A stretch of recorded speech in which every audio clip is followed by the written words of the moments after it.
जिस्मानी सजा देने से गुरूर टूटता है, घमंड टूटता है। पैसे वाली सजा तो ये शरीयत के खिलाफ है ही, उससे गुरूर नहीं टूट सकता। आप उठाइए अलाउद्दीन मुत्तकी की किताब कंजुल उम्माल, जिल्द नंबर 6 सफ़ा नंबर 355, आपको वहां पे हैरत अम्र इब्न आस के बेटे मोहम्मद बिन अम्र का वाकया मिलेगा। हैरत अम्र इब्न आस ये मिस्र के गवर्नर थे। आजकल के एतबार से अगर आप समझना चाहें तो चीफ मिनिस्टर थे। चीफ मिनिस्टर के बेटे मोहम्मद बिन अम्र ने मिस्र के एक शख्स को कोड़ा मारा और उससे कहा, मैं बड़ों का बेटा हूं, मैं बड़ों का बेटा हूं। हैरत अम्र इब्न आस को जब मालूम हुआ तो उसने हल्का फुल्का फैसला किया जिससे मिस्र का वो आदमी खुश नहीं हुआ। हैरत अम्र इब्न आस ने उसे चंद दिन के लिए रोक भी लिए कैद खाना में। जब उसे छोड़ा गया, वो मिस्र का आदमी सही इंसाफ लेने के लिए मदीना पहुंचा। हैरत उमर फारूक रज़ी अल्लाह अन्हु के पास। उसे यकीन था कि अगर मैं उमर फारूक के पास जाऊं मुझे सही इंसाफ मिल जाएगा।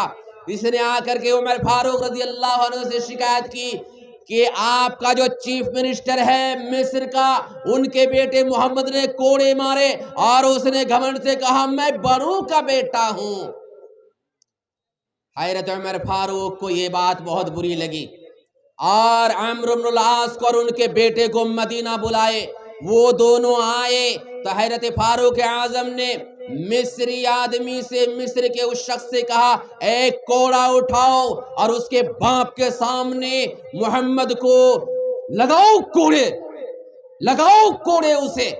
ये मिस्री आदमी कोड़ा मारता जाता था। फारूक आजम कहते थे, मारो बड़ों के बेटे को, मारो इसे। जब कुछ मार चुका तो हैरत फारूक आजम ने कहा, उसके बाप को भी लगाओ कोड़े। लेकिन उसने कहा, अमीरुल मोमिनीन, जिसने मुझे मारा था मैं उससे बदला ले चुका हूं, उसके बाप को नहीं मारता। हैरत उमर फारूक ने कहा, अगर तुम उसके बाप को भी मारते तो मैं तुम्हें रोकता नहीं। क्या समझ में आया? जिस्मानी सजा जो इस्लाम में है उसकी अहमियत है और ये घमंड को तोड़ने वाली बेहतरीन शय है। इस वजह से इस्लाम में जो है जिस्मानी सजा उसे नाफिज करने की कोशिश करे।